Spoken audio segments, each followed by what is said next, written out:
I've been doing videography now for a while. I don't class myself as any expert, but I do love the way some of these guys get these really smooth shots like you see on the screen now. After a little bit of research, I came across the GVM Motorized 31-inch camera slider. This particular slider I did find on Amazon, but there are other sellers around the internet where you can purchase this. First off, I will say I've not been sponsored in any way, shape or form and did buy this slider with my own money. The slider in its case did come double boxed. It was a nice surprise to see that it also came in its own case. The case itself is quite basic with foam inserts and cutouts for all the accessories.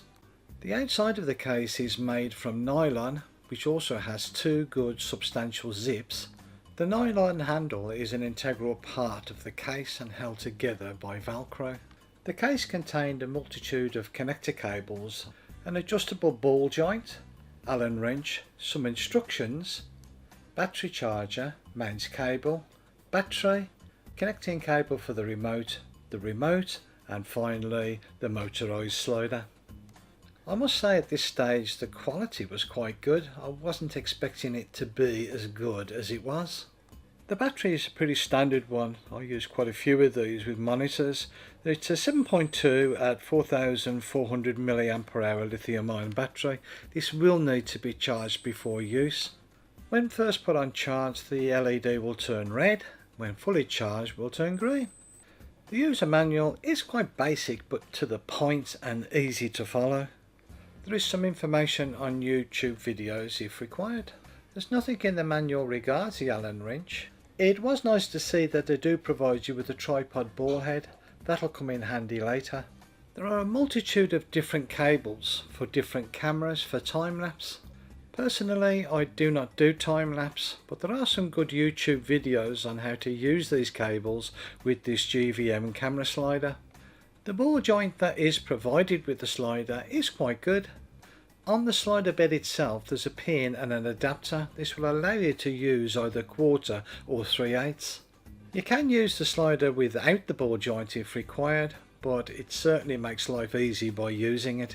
You can push the slider up and down without the motors engaged. There is a locking pin on the front of the slider. This will stop it moving. I usually put that on during transportation. Each of the feet are adjustable. These can be screwed in or out to increase or decrease the height and locked into position. The middle connector plate has a multitude of 1/4 or 3/8 holes. These can be used for a tripod. It was good to see they were using concaved roller wheels instead of linear bearings. These roll on the light carbon fibre tubing. The ball head does come with its own snap plate, but personally I like to use my own. I try to keep everything the same with all my camera equipment. I do use these Neewer snap plates. I find them extremely good and all my equipment now has them on. I will leave a link in the description below for these. I love the tracking shooting feature on this. By adjusting both the red knobs on either end of the slider, this will give you the tracking as shown. The battery is connected to the bottom of the remote controller. This powers everything on the slider. The supplied remote controller cable, one end plugs into the remote controller and the other into the stepper motor. Don't worry, the plugs are different so you won't get them the wrong way round. You can move the camera up and down on the slider when the remote controller is switched off. As soon as you switch it on, you will not be able to slide up and down until switched off again. But do remember, when switching off the remote controller, you will have to reset all your settings again. So I think the rule of thumb here is to have it off to set your shot and switch it on when you're ready to use it. The menu on the remote controller is quite basic and easy to use. On the first screen you have video shot, time lapse and settings. With video shot selected here, I've selected manual mode.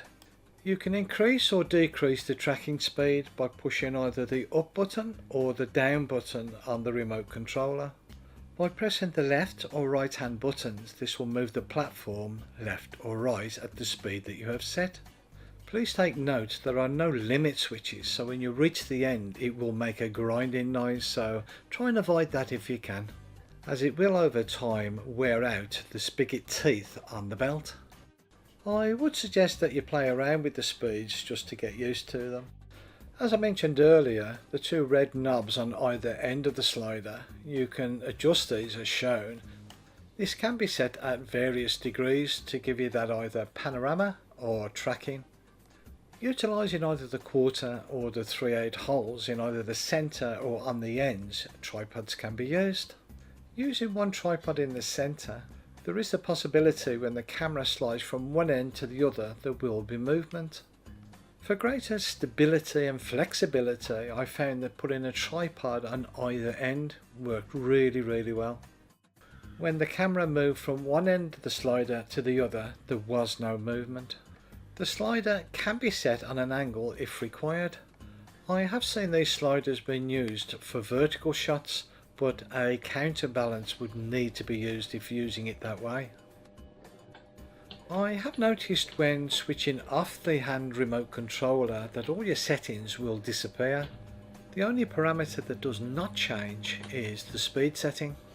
So be aware when you turn off the remote controller, your end settings will have disappeared, so don't rely on it to remember.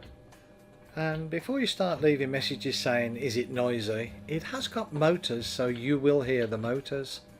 I have turned up the mic gain, so you will hear in the background the clock ticking, the ticking of the buttons being pushed, and also the motors. I've purposely set the microphone about 3 feet away from the slider, so keeping the microphone away from the slider would be a good idea.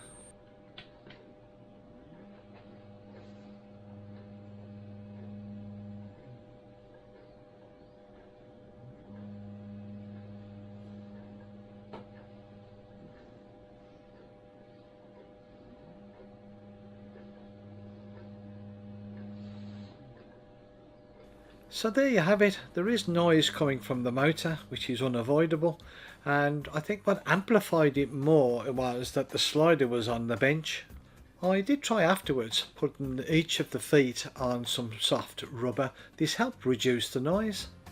I know there's ways around that you can put the microphone on the subject and the camera's a bit further away. Well, you know the score. So just playing around here in the workshop, doing various configurations using this slider. It was very easy to set up and use. Then after I'd done all of this, then I did actually go and read the manual. And yes, I can hear some of you say, well, I never read manuals. Well, neither do I normally, but this certainly doesn't really need a lot of manual reading to get it going. The slider speed, as we know, can be set. This can be done from 1% to 100%. 1% is really slow, and the 100% is very quick. Familiarising yourself with the slider speeds and seeing them and operating with them will certainly be a benefit to you. As I mentioned earlier, I'm not one for time-lapse, but looking at some of the videos that are out there, they seem to rate this quite highly. The multitude of cables that are provided are for different types of camera. So if your camera is capable and the leads fit into your camera, you should be able to control this slider with ease. The parameters for the time-lapse, you can set your speed from 1 to 100%. The sliding interval can be from 0.1 to 99.9, and the slider stop time can be between 0.1 and 999.9, and the photo number can be between 1 and 1000, and this can be put in auto loop.